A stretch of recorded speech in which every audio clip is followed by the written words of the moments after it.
Üdv a Tesztelők csatornán, Kajári Zoltán vagyok, és a mai videónkban ezt a Peugeot 408-ast fogjuk megmutatni.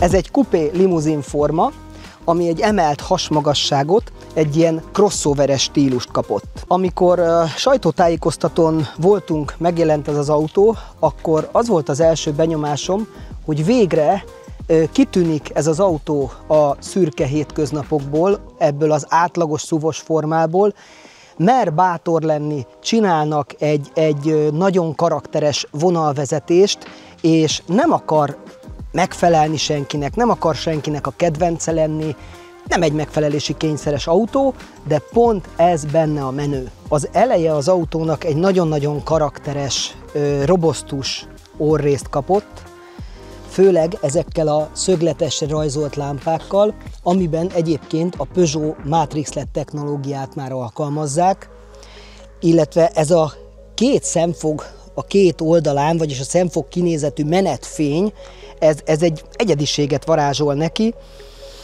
Múltkor épp utaztunk egyik este, és jött utánam a főszerkesztő kolléga, és annyira jól nézett ki a visszapillantó tükörbe, hogy tényleg azt mondtam, egy egyedi autóról van szó. De ami nekem különösen tetszik az autón, ez az újfajta embléma, illetve ez a paralelogramma alakú hűtőrács, amin látszik, hogy a mérnökök gondolkodtak, látszik a kifinomultság, tehát véleményem szerint nagyon szépen megtervezték.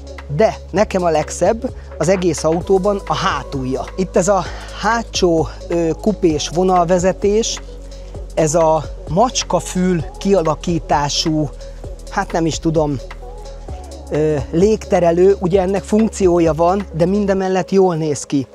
Ami nagyon érdekes, ez az emelt övvonal, ez a hátsó, hát most erre mit mondjak, tök szép, mert úgy néz ki, mintha ez egy hátsó szárny lenne, de hát kicsit a kacsa fenékre, vagy nem is tudom mire hasonlít, de jól néz ki, tényleg a szó pozitív értelmében. Most például ugye Peugeot erőteljesen alkalmazza ezeket az átlátszó hátsó világító testeket, lámpákat, illetve ezeket a szürke, sötét színű dekorbetéteket. Szerintem ez egy különösen előnyös és divatos most az autógyártásban. Ami nekem egy kicsit olyan hátrány, vagy nem tetszik, ez a műanyag hátsó lökhárító. Megértem én azt, hogy ez egy SUV formavilág, és igen, legyen egy nagy műanyag dekorbetét, egy nagy műanyag lökhárító, de valahogy ezt valamivel megtörtem volna, mert az első eleganciát itt hátul egy kicsit szerintem elveszíti. Ha tetszik ez az autó, vagy a vásárlásán gondolkodsz, akkor itt a QR kód beolvasásával, vagy a leírásban szereplő linken tudsz ajánlatot kérni, illetve jelentkezni tesztvezetésre, és a Fabian Auto munkatársai hamarosan felveszik veled a kapcsolatot. Ez a Peugeot, ez 4,7 méter hosszú, tehát nem egy rövid autóról beszélünk, illetve mivel ugye ez egy magasított autó, tehát crossover, 18,9 centis hasmagassággal bír. A testvérmodelltől, ugye az 508-as személyautótól 7,5 centivel magasabb. Nézzük a csomagteret. Egy 536 literes csomagtérrel van dolgunk, ami nem kicsi, egy 4 tagú család nyaralására is kiváló, és itt egy 12 voltos csatlakozót helyeztek el, amin keresztül tudjuk üzemeltetni akár a hűtőtáskát is. Úgy gondoltam, hogy a belsőt inkább vezetés közben mutatom meg nektek, illetve mondok róla néhány fontos dolgot, mert annyira meleg van kint, hogy az autónak is a hőmérsékleti jelzője 39 fokot ír, talán itt egy kicsit kényelmesebb. Na de térjünk rá belsőre. Ugye egy autós embernek szerintem nagyon-nagyon fontos, legalábbis személy szerint nekem, az autónak a belső ergonómiája, az anyaghasználata, a kidolgozás, és ebben az autóban, ha megnézitek, hogy tulajdonképpen itt kezdjük az ajtónál, ez egy puha anyag, nem kopogós műanyag, nagyon jó hozzányúlni, nagyon jók ezek a szövetek, Jó, lehet, hogy idővel ezek koszosodnak, de hát nem munkás autónak vesszük az ilyen autót, illetve szerintem nagyon elegáns megoldás, hogy most már ezeket a LED csíkokat használják az autókba. Ez este is nagyon jó, illetve most nappal is van egy ilyen tök jó hatása. A Peugeot ugye régóta használja már ezt az iCockpit rendszert, de ami ezekben az új Peugeotban van, nekem kimondottan tetszik.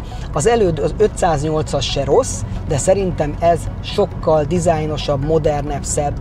A kormány ugye egy ilyen lecsapott alul, lecsapott fölül, a Peugeot iCockpit miatt, hogy jobban lássuk a műszeregységet. Ez azt mondom nektek, hogy ez inkább megszokást igényel, mert először nekem nem tetszett ezekbe az autókba, de tényleg egyre több Peugeot vezetek, megszoktam, és jó, tényleg jó használni. A szembeni műszeregység itt a vezető előtt az egy teljesen digitális egység. Nagyon-nagyon tetszik, hogy nem egy táblagépet helyeztek el, hanem tényleg a műszerfalba integrálták ezt a digitális egységet, ami ugye tetszés szerint változtatható, fogyasztást tudsz rajta nézni, különböző módokat tudsz a módváltóval, és ha megnézitek a műszerfal anyagminőségét, jó, hát nem érzitek, de legalább látni lehet, hogy puha, hogy nyomkodom, egy igényes, ízléses, tényleg egy kifinomult, elegáns műszerfallal van dolgunk, és itt a 10 colos érintő képernyő is szerintem nagyon gondosan lett behelyezve, nem csak oda lett téve egy tablet, mint általában már az új autókba, hanem tényleg ki van dolgozva, és ergonomikusan ide van rakva. Az érintő kijelzőnek a menürendszerét most így vezetés közben nehezen tudom megmutatni, de hát szerintem nem is próbálom. A lényeg az, hogy higgyétek el nekem, testre lehet szabni, illetve ami nagyon fontos, ezt alatta, ezt az iToggle-t is testre tudjátok szabni. Ide olyan funkciókat tesztek ki, amilyet csak akartok. Ezt az egyik videónkban Maun Ferenc be is mutatta, hogy hogyan lehet testre szabni itt az iToggle-t. Azt érdemes, ha valakit érdekel, megnézni a csatornánkon. Nekem különösen tetszik ebbe az autóba, hogy azért még fizikai gombokat is helyeztek el. Ugye a klímának a gombját, az ablakfűtését, a belső levegőkeringetést, a hátsó ablakfűtést, klímakikapcsoló, illetve az elakadás jelző, valamint a rádiónak a hangerő szabályzóját is. Tehát ha úgy nézzük összességében, nagyon kézre áll minden, és nagyon könnyen hozzá lehet szokni. Itt mellettünk egy elég széles és nagy kardán alagút van. Kardán alagút így hívták régen, középkonzol, amire ugye az indító gombot, a start-stop gombot helyezték. A start-stop mögött itt egy hátlapi telefontöltő van, ami szerintem nagyon praktikus, hogy ide el tudom dugni a telefonomat. Ide a start-stop mögé tették az irányváltókart. Ez a tipikus Stellantisos, de nagyon jó összhang van az autóban, tehát jól mutat.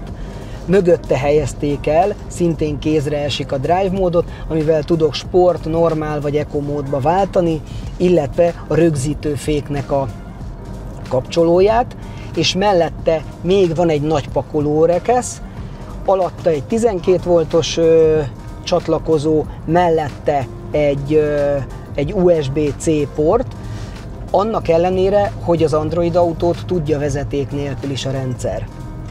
Itt, ha hátrébb jövünk, itt van szintén egy ilyen pakolórész, ide akár telefont, pénztárcát, bármit be lehet tenni, és van szintén egy hatalmas box, amiben bármilyen pakkot bele tudunk tenni, de ha jól emlékszem, meg jól érzem, ez hűtött is, és még itt van szintén egy USB-C-s csatlakozó, tehát csatlakozókból és praktikumból nem kell a szomszédba menni, mert mindennel föl van szerelve az autó. Ha majd megállunk, megmutatom nektek, hogyan alakították ki a kupé limuzinban a hátsó fejteret és lábteret.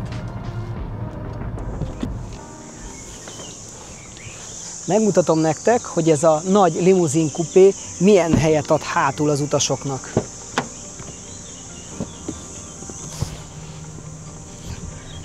Elég bőséges a fejtér és a lábtér, nyilván én 172 cm magas vagyok, a 180-asoknak is szerintem még kényelmes. Ugye van ez a kupés tető övvonal, ami miatt egy kicsit nehézkesebb lehet a beszállás, de hát a szépségnek ára van, viszont tele van még praktikumokkal itt hátul is az autó. Itt középen mindegyik utas tudja állítani magának a légbefúvást, illetve mindegyik kapott egy USB csatlakozót, ahol a telefonját tudja tölteni. 4 személynek szerintem egy kirándulás alkalmával is nagyon kényelmes tud lenni, mivel itt hátul 2 pohártartó kapott a könyöklőben helyet, és mit mondjak, fejedelmi a kényelem. Hogy kinek ajánlom ezt a típust? Akiknek fontos az egyedi megjelenés, a design, a komfort, a praktikum, és nem akarnak a szürke hétköznapokban elvegyülni. Én úgy gondolom, hogy a méreteit tekintve akár egyedülállóknak, vagy akár családosoknak is, hiszen a csomagtartó és a beltér rendelkezésre áll. Ez a modell most jelen pillanatban 11 millió forintért vihető. Ha szeretnéd tesztvezetni, vagy egy személyre szabott ajánlatot kérni, akkor itt a QR kód beolvasásával, vagy a leírásban szereplő linken megteheted, és a Fabian Auto munkatársai hamarosan felveszik veled a kapcsolatot. Ha tetszett a videó, nyomj egy lájkot, iratkozz fel a csatornára, és találkozunk a következő videóban.